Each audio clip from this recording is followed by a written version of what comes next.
Payan says, what are the top 3 things you wish you knew first when you started bulking?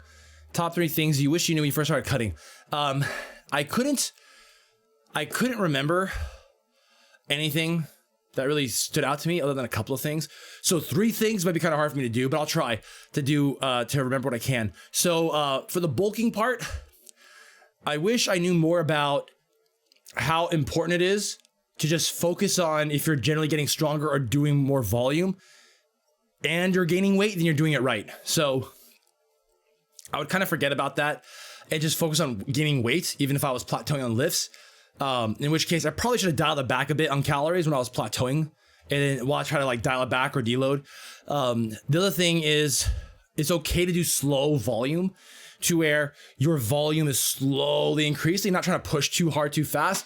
If you're a beginner and you're in linear progression mode, where linear progression meaning every workout you're just adding 5 pounds to the bar, so you're getting stronger and stronger by 5 pounds, go ahead, keep adding volume. But once you start to hit the end of that progression, you have to change up your training modalities and accept much slower amounts of volume, and even deload quite a bit and start periodization, where you start ramping up more slowly over time. So, and you can still bulk during those times, even if it's old volume that you used to be able to do, but you're still slowly increasing calories and slowly bulking up, getting bigger and stronger while you're increasing the low volume, if that makes sense. I'm not sure if that does that make sense?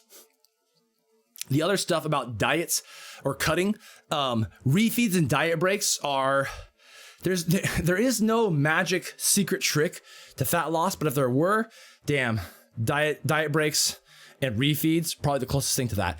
!refeed. You can see a video and an article I wrote about that, dominationtime.com/refeed.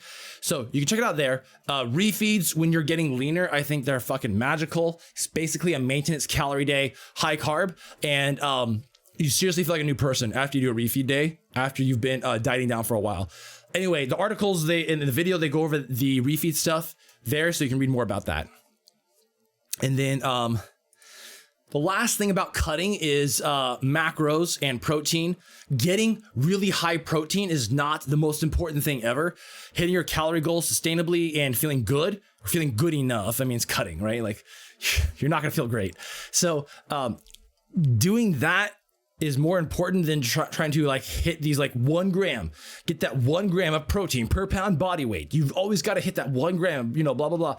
Look, when you're getting lean, you're running out of calories to work with. And so getting an additional 20 grams of protein sounds good, but if you could put those 20 grams towards carbs and you actually feel fuller and feel better for performance, that is probably a better choice. And so I emphasize protein too much, to the point where, I actually felt way better and it was way more sustainable when I started cutting out some protein calories and moving those towards carbs. So those are my top issues.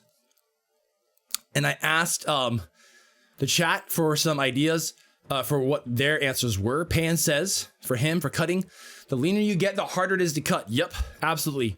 If you can lose 2 pounds per week at the start, as you get down leaner to 12-15% body fat, cutting rate gets much harder, so give yourself time. Yep, absolutely. You can lose weight much faster in the beginning when you first start and you have more body fat, but as you get leaner, it will get harder, for sure. If you like the content, comment, and subscribe on YouTube. Also, follow us on Twitch and leave the notifications on. Feed your brain, feed your body, and see you next time.